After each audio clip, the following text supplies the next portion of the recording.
Nasdaq.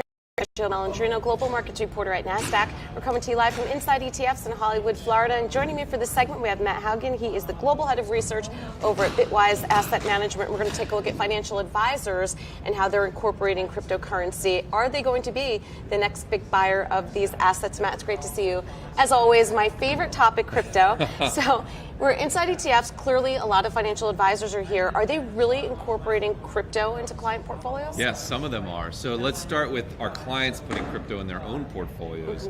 Financial advisors say about a third of their clients are already investing on their own. So advisors are responding to that.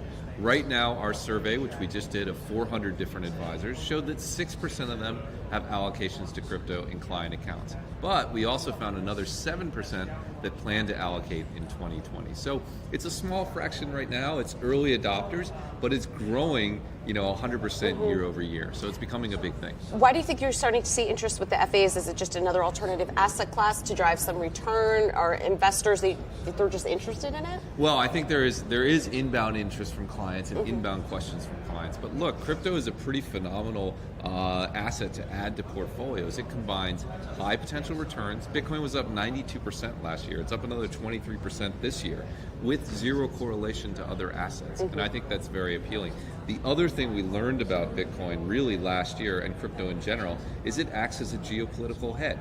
It rallied when the strikes in Iraq came. It's rallied on concerns about what's happening with coronavirus and concerns around the world. So as a way of adding that protection to portfolios, advisors are getting increasingly interested. It'll be interesting to see how it acts with the election coming up in just a few months, because that's really going to send, I think, shockwaves either way, depending on who gets into the administration or if the incumbent stays, because you're right, when we see these big events happen, crypto has a very direct reaction to it. That's exactly right. Yeah. It's a crazy world. We have the election, we have everything else that's going on, we have negative interest rate debt, there's trillions of dollars of that. I think one response to that is having a small hedge allocation into the crypto space. There's a big event that's coming up in 2020, particularly in May with Bitcoin. Tell us more about that, because that, I think, is going to be the catalyst to watch in 2020. I think you're right. The Olympics of Bitcoin. Yes. Every 4 years, the amount of new Bitcoin that's created every day falls in half.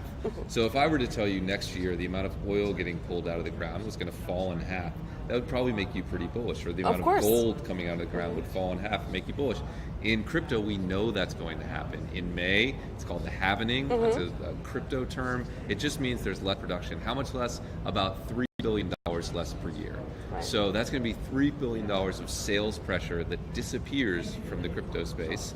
And if interest stays the same, or if interest increases, the price should go up. Yeah, I mean, it's basic supply and demand. That's right. And that's what we've seen historically. These halvings have preceded significant bull runs. There's no guarantee that'll happen again, but it has happened historically, and a lot of people are excited about it. All right. Well, I can't wait to have you on after that takes place. I think it's going to be really interesting. Matt, thanks so much, as always, for joining us. Thank you. And thank you for joining me on Trade Talks. I'm Jill Malandrino, Global Markets Reporter at Nasdaq.